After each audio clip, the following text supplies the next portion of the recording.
Red alert, red alert, red alert. Calling all ambitious property sales and marketing professionals? Trust me, we need to talk about the provisional yes to dogs in high-rises condominium. Lack of this issues may prevent you from being a 5-star sales professionals. Period. Don't believe? Just continue reading and you agree with me wholeheartedly. Truly this news item is hand-picked for the purpose of informing you and others the problems of keeping pets in high-rise dwellings. In truth, with these knowledge you are in higher position to advise your prospects and customers on keeping pets in condos. Believable? You bet? Hold your horses. Before digging deep into the core of this real estate newsletter, allow me to give you a foretaste of the bulletin. Alright, on the hindsight. The crux of the matter lies in the problems of keeping dogs in high-rises condominium. Also the authorities' laxity of enforcement of the law regarding keeping of animals in buildings. Moreover there was the slow and unannounced changes which allows management committees, MC, and joint management bodies, JMB, to give conditional approval. Meantime there is the vague understanding among all parties that pets are allowed if it did not become a nuisance. On the other hand, the heart of the matter lies in the uncertainties surrounding keeping dogs in high-rise condominiums. Also, the authorities' negligence in enforcing the law on keeping animals in buildings. Without ado, let's jump into this week's newsletter. Okay, thanks. Breaking news.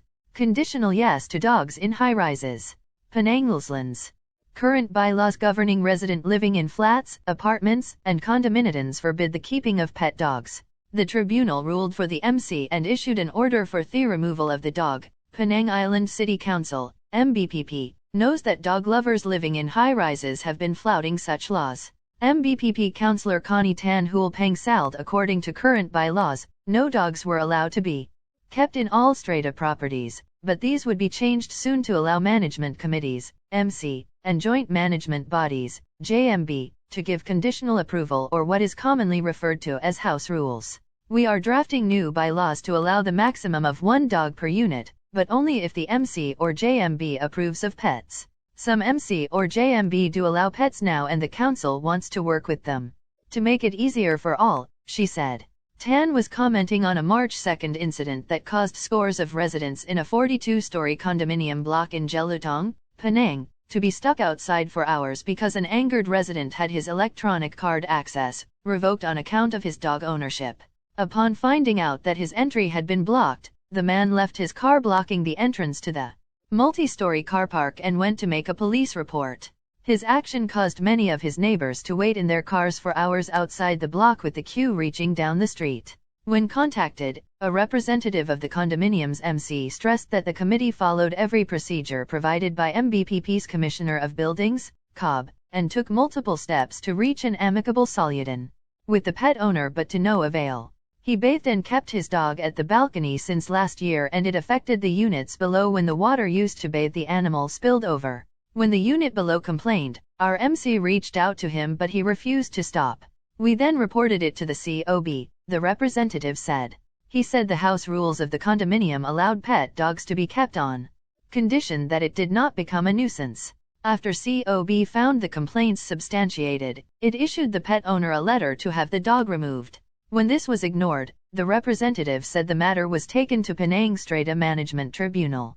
The tribunal ruled for the MC and issued an order for the removal of the dog, which was ignored as well. On March 1, when he did not remove the dog, the police were called in but he still refused to do so. Our MC was then told we could take action and we chose to disable his electronic access card. He cannot enter the building with the card and has to register at the guardhouse and park at the visitors' parking area. He cannot access the condominium's facilities as well, the representative said. To conclude in a nutshell, the dilemma of the conditional yes to dogs in high-rises lies in the many unsolved uncertainties. Also it could be the authorities' laxity in enforcement of the regulation concerning maintaining of animals in buildings. Plus there has been the sluggish and unannounced changes in the handover the control to committees, MC, and joint control bodies, JMB, to give conditional approval. Meantime there's the indistinct regulation amongst all parties that pets are allowed if the animal does not become a nuisance. As we are about to end the entire newsletter, we must ask ourselves this question. How can we benefit from the contents of this bulletin? In my humble opinion, it is best to tell pet lovers to avoid staying or owning any condominium that bans residents from rearing pets. Agree or not?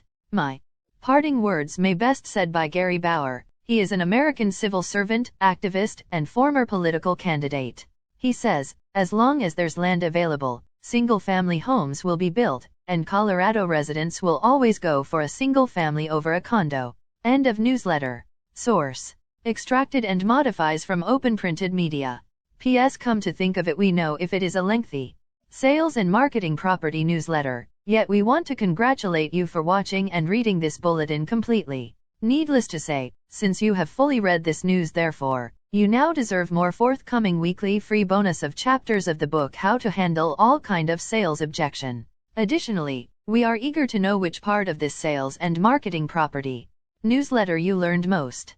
Your feedbacks are critical so that we can help each other grow effectively. Least you forget these sharing will continue in YouTube, Facebook, LinkedIn, and of course in our author, trainer, and consultant's email, josephsfn@gmail.com, upon request.